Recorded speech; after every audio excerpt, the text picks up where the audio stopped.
आज हम देखेंगे अपने तीनों सब्जेक्ट फिजिक्स, केमिस्ट्री और बायो के प्रीवियस ईयर और इम्पॉर्टेंट क्वेश्चन को। तो आज की वीडियो जो है आपके लिए काफ़ी इंपॉर्टेंट है, तो आप जो है आज की वीडियो को पूरा देखिएगा, ठीक है। तो आइए चलिए स्टार्ट करते हैं अपनी वीडियो को। सबसे पहले हम देखेंगे अपने केमिस्ट्री के क्वेश्चन को। तो आइए चलिए स्टार्ट करते हैं अपने केमिस्ट्री के क्वेश्चन को। तो केमिस्ट्री का जो सबसे पहला जो क्वेश्चन है वो ये है कि which of the following compound has the highest dipole moment, यानी कि निम्नलिखित में से किस यौगिक का द्विध्रुव आघूर्ण सबसे अधिक होता है।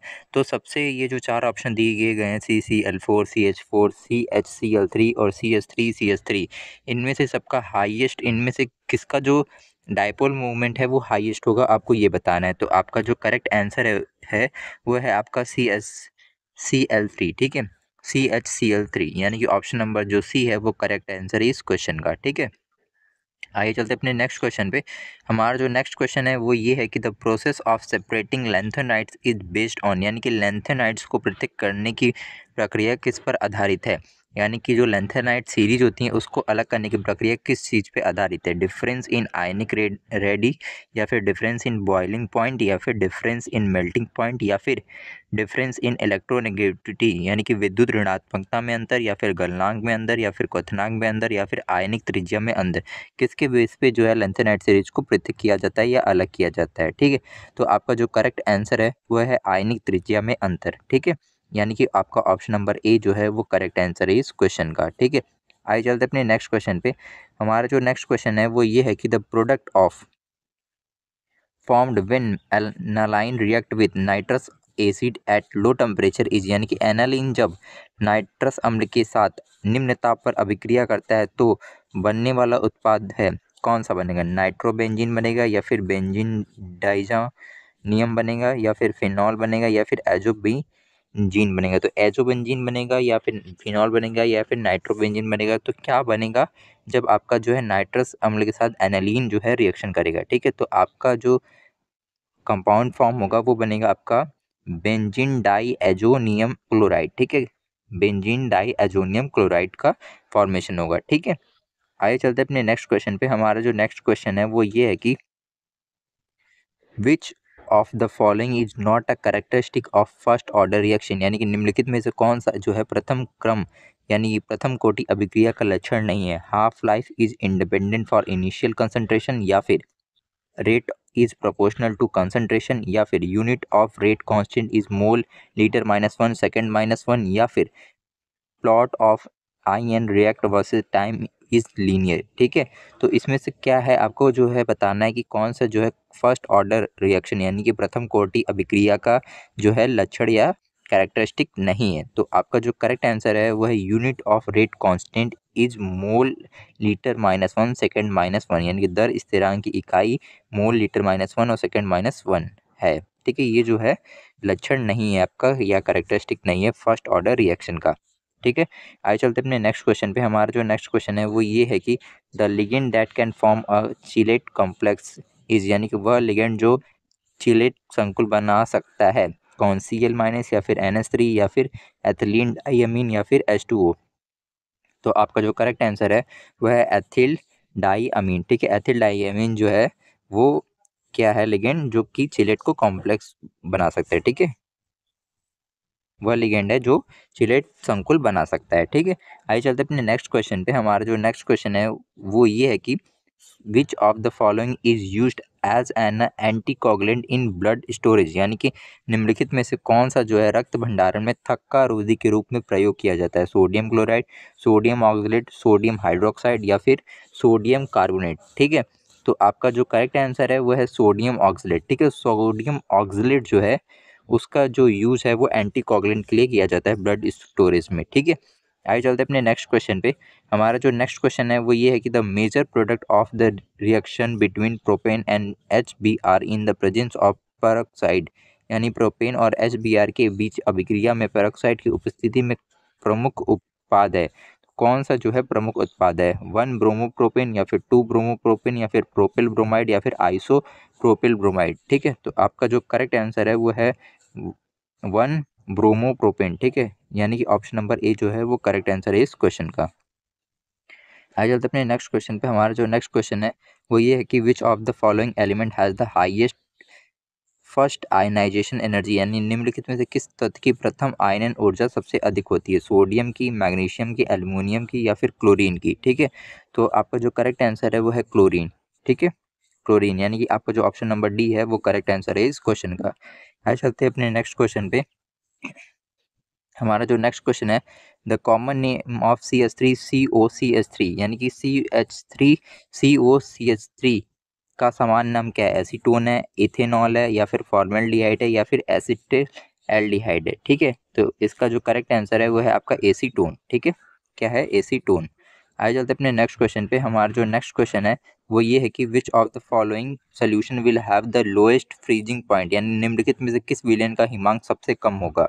0.1 मोल NaCl का या फिर 0.1 मोल ग्लूकोज का या फिर 0.1 मोल यूरिया का या फिर 0.1 मोल इथेनॉल का? ठीक है, तो आपका जो करेक्ट आंसर होगा वो होगा 0.1 मोल NaCl। ठीक है, यानी कि ऑप्शन नंबर ए जो है वो करेक्ट आंसर है इस क्वेश्चन का। ठीक है, अब हम देखें अपने फिजिक्स के एमसीक्यू क्वेश्चन को। तो आइए चलिए स्टार्ट करते हैं अपने फिजिक्स के एमसीक्यू क्वेश्चन को। तो फिजिक्स का जो सबसे पहला एमसीक्यू क्वेश्चन है वो ये है कि what is the SI unit of electric flux, यानी विद्युत फ्लक्स की एसआई मात्रक क्या है? वोल्ट मीटर होता है या फिर न्यूटन मीटर होता है या फिर वेबर होता है या फिर एम्पियर मीटर होता है? ठीक है, तो आपका जो करेक्ट आंसर है वो है वेबर। ठीक है, वेबर क्या होता है? विद्युत फ्लक्स का एसआई मात्रक होता है या एसआई यूनिट होता है। ठीक है, आइए चलते हैं अपने नेक्स्ट क्वेश्चन पे। हमारा जो नेक्स्ट क्वेश्चन है, the phenomena of bending of light around the edge of an obstacle is called, यानी किसी अवरोध के किनारे के चारों ओर प्रकाश के मुड़ने की घटना को क्या कहते हैं? रिफ्लेक्शन कहते हैं, रिफ्रैक्शन कहते हैं, डिफ्रैक्शन कहते हैं या फिर पोलराइजेशन कहते हैं? तो क्या कहते हैं आपको ये बताना, phenomena of bending of light around the edge. ठीक है, तो उस प्रक्रिया को या उस घटना को आपको बोलते हैं डिफ्रैक्शन। ठीक है, यानी विवर्तन। ठीक है, आइए चलते अपने नेक्स्ट क्वेश्चन पे। हमारा जो नेक्स्ट क्वेश्चन है वो ये है कि the energy of an electron is in the nth orbit of a hydrogen atom is proportional to, यानी कि हाइड्रोजन परमाणु के nth कक्षा में इलेक्ट्रॉन की ऊर्जा किसके समानुपाती होती है? n के, 1/n के, 1/n स्क्वायर के या फिर n स्क्वायर के? तो आपका जो करेक्ट आंसर है वो है 1/n स्क्वायर के। ठीक है, यानी कि आपका ऑप्शन नंबर जो सी है वो करेक्ट आंसर है इस क्वेश्चन का। ठीक है, आगे चलते अपने नेक्स्ट क्वेश्चन पे। हमारा जो नेक्स्ट क्वेश्चन है वो ये है कि which of the following is a scalar quantity, यानी कौन सा इसमें से जो है अदिश राशि है? वेग, फोर्स या फिर वर्क या फिर एक्सेलरेशन? वेग है, बल है, कार्य है या त्वरण? कौन सा जो है एक अदिश राशि है? तो आपका जो इसमें अदिश राशि है वो है वर्क, यानी कि कार्य। कार्य क्या है? एक अदिश राशि है। ठीक है, आगे चलते अपने नेक्स्ट क्वेश्चन पे। हमारा जो नेक्स्ट क्वेश्चन है वो ये है कि the magnetic field inside a long solenoid is, यानी कि एक लंबे सोलेनाइड के अंदर चुंबकीय क्षेत्र कैसा होता है? जीरो होता है, यूनिफॉर्म यानी एक समान होता है, नॉन यूनिफॉर्म या असमान होता है या फिर इनफाइनाइट यानी कि अनंत होता है? तो मैग्नेटिक फील्ड कैसा होता है एक लॉन्ग सोलेनोइड में? तो लॉन्ग जो सोलेनोइड होता है उसमें जो मैग्नेटिक फील्ड होता है वो हमेशा क्या होता है? यूनिफॉर्म यानी कि एक समान होता है। ठीक है, आगे चलते हैं अपने नेक्स्ट क्वेश्चन पे। हमारा जो नेक्स्ट क्वेश्चन है वो ये है कि the half life of a radio active substance is, यानी कि एक रेडियोधर्मी पदार्थ का अर्ध आयुकाल होता है, क्या होता है?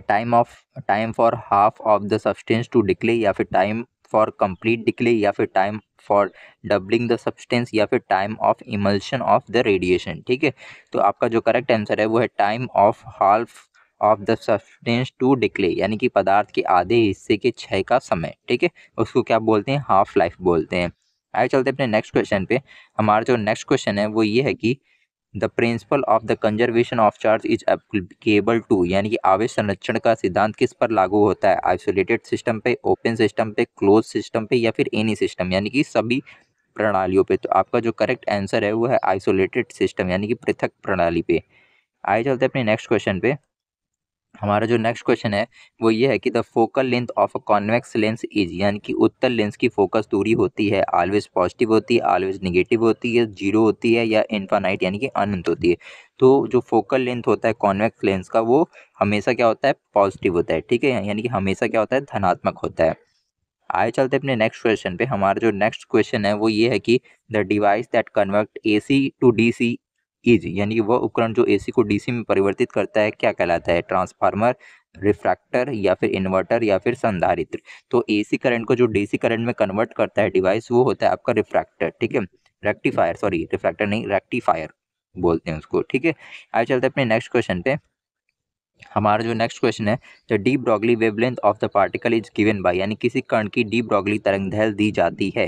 तो ये जो आपके सामने जो 4 ऑप्शन दिए गए हैं, किसके अकॉर्डिंग जो है किसी कण की जो है डी ब्रॉगली तरंग दैर्ध्य दी जाती है। तो इसमें जो करेक्ट आंसर है वो है आपका ऑप्शन नंबर ए। ठीक है, आइए चलते अपने नेक्स्ट क्वेश्चन पे। हमारा जो नेक्स्ट क्वेश्चन है वो है बायोलॉजी का। अब हम जो है बायोलॉजी के एमसीक्यू क्वेश्चन को देखने वाले हैं। ठीक है, तो आइए चलिए स्टार्ट करते हैं अपने बायोलॉजी के एमसीक्यू क्वेश्चन से। तो बायोलॉजी का जो सबसे पहला एमसीक्यू क्वेश्चन है वो ये है कि which of the following is the primary pigment that involve in photosynthesis, यानी निम्नलिखित में से कौन सा प्रकाश संश्लेषण में प्राथमिक वर्णक है। क्लोरोफिल ए, या फिर क्लोरोफिल बी, या फिर कैरोटीन, या फिर जेंथोफाइल। ठीक है, जेंथोफिल। तो कौन सा जो है प्राइमरी पिगमेंट है फोटोसिंथेसिस के प्रोसेस में। तो आपका जो करेक्ट आंसर है वो है क्लोरोफिल ए। ठीक है, आगे चलते अपने नेक्स्ट क्वेश्चन पे। हमारा जो नेक्स्ट क्वेश्चन है वो ये है कि the genetic material in retrovirus like HIV is, यानी रेट्रोवायरस जैसे HIV में अनुवांशिक सामग्री क्या होती है। सिंगल स्टैंडर्ड DNA होता है उनमें, या फिर डबल स्टैंडर्ड DNA होता है, या फिर सिंगल स्टैंडर्ड RNA होता है, या फिर डबल स्टैंडर्ड RNA होता है। तो क्या होता है आपके रेट्रोवायरस लाइक HIV वायरस के अंदर। ठीक है, तो इसमें से जो आपका करेक्ट आंसर है वो है सिंगल स्टैंडर्ड RNA, यानी कि एकल रज्जु RNA होता है। ठीक है, उनके पास। ठीक है, आइए चलते अपने नेक्स्ट क्वेश्चन पे। हमारा जो नेक्स्ट क्वेश्चन है वो ये है कि which gland is known as the master gland of the endocrine system, यानी अंतःस्रावी तंत्र की कौन सी जो ग्रंथि या मास्टर ग्रंथि के रूप में जानी जाती है। आपका थायराइड, या फिर पिट्यूटरी, या फिर एड्रिनल, या फिर पैंक्रियाज। ठीक है, तो आपका जो करेक्ट आंसर है वो है पिट्यूटरी ग्लैंड। ठीक है, पिट्यूटरी ग्लैंड को जो है मास्टर ग्रंथि कहा जाता है एंडोक्राइन सिस्टम की। ठीक है, आइए चलते अपने नेक्स्ट क्वेश्चन पे। हमारा जो नेक्स्ट क्वेश्चन है वो ये है कि the process of formation of gamete in animal is called, यानी जंतुओं में युग्मकों के निर्माण की प्रक्रिया को क्या कहते हैं। माइटोसिस कहते हैं, मियोसिस कहते हैं, बाइनरी फ्यूजन कहते हैं, या बडिंग कहते हैं। ठीक है, तो आपका जो करेक्ट आंसर है वो है मियोसिस, यानी कि अर्धसूत्री विभाजन कहते हैं। ठीक है, आइए चलते अपने नेक्स्ट क्वेश्चन पे। हमारा जो नेक्स्ट क्वेश्चन है कि which of the following is an example of N auto immune disease, यानी निम्नलिखित में से कौन सा जो है स्व प्रतिरक्षा रोग का उदाहरण है। मलेरिया है, रूमेटो अर्थराइटिस है, ट्यूबरकुलोसिस है, या हैजा यानी कि कॉलरा है। तो आपका जो करेक्ट आंसर है वो है रूमेटो अर्थराइटिस। ठीक है, रूमेटो अर्थराइटिस। ठीक है, आइए चलते अपने नेक्स्ट क्वेश्चन पे। हमारा जो नेक्स्ट क्वेश्चन है वो ये है कि the type of the ecological intervention where one species benefit and the other is affected is, वह पारिस्थितिक अंतःक्रिया प्रकार जिसमें एक प्रजाति को लाभ होता है तथा दूसरी जो प्रजाति होती है वो अप्रभावित रहती है, उसको क्या कहते हैं। सजीवन कहते हैं, या फिर म्यूटुअलिज्म कहते हैं, या फिर सभोजिता कहते हैं, या फिर परजीविता कहते हैं, या फिर शिकार कहते हैं। तो क्या कहते हैं आपको ये बताना है। तो आपका जो करेक्ट आंसर है वो है सभोजिता। ठीक है, आइए चलते हैं अपने नेक्स्ट क्वेश्चन पे। हमारा जो नेक्स्ट क्वेश्चन है वो ये है कि which structure in the nephron is responsible for the reabsorption of glucose. ठीक है, यानी कि वृक्क नलिका में कौन सी जो संरचना है ग्लूकोज के पुनः अवशोषण के लिए जिम्मेदार होती है। तो ग्लूकोज के जो है रीएब्जॉर्प्शन के लिए आपको जो जिम्मेदार होता है वो होता है प्रॉक्सिमल कन्वोल्यूटेड ट्यूब्यूल, यानी कि निष्कस्थ संवलित नलिका। ठीक है, आइए चलते हैं अपने नेक्स्ट क्वेश्चन पे। हमारा जो नेक्स्ट क्वेश्चन है वो ये है कि the technique use to produce genetically identical copies of an organism is, यानी कि किसी जीव की आनुवांशिक रूप से समान प्रतिकृति या फिर प्रतियां बनाने की जो उपयोग करने वाली तकनीक होती है जिससे वो बनाया जाता है उसे क्या कहते हैं। जीन थेरेपी कहते हैं, क्लोनिंग कहते हैं, ट्रांसजेनेसिस कहते हैं, या संकरण कहते हैं। ठीक है, तो आपका जो करेक्ट आंसर है वो है क्लोनिंग। ठीक है, उस प्रक्रिया को क्या बोलते हैं, क्लोनिंग। क्लोनिंग के थ्रू जो है जेनेटिकली आइडेंटिकल कॉपीज बनाई जाती हैं, यानी अनुवांशिक रूप से समान जो है प्रतिकृतियां बनाई जाती हैं या प्रतियां बनाई जाती हैं।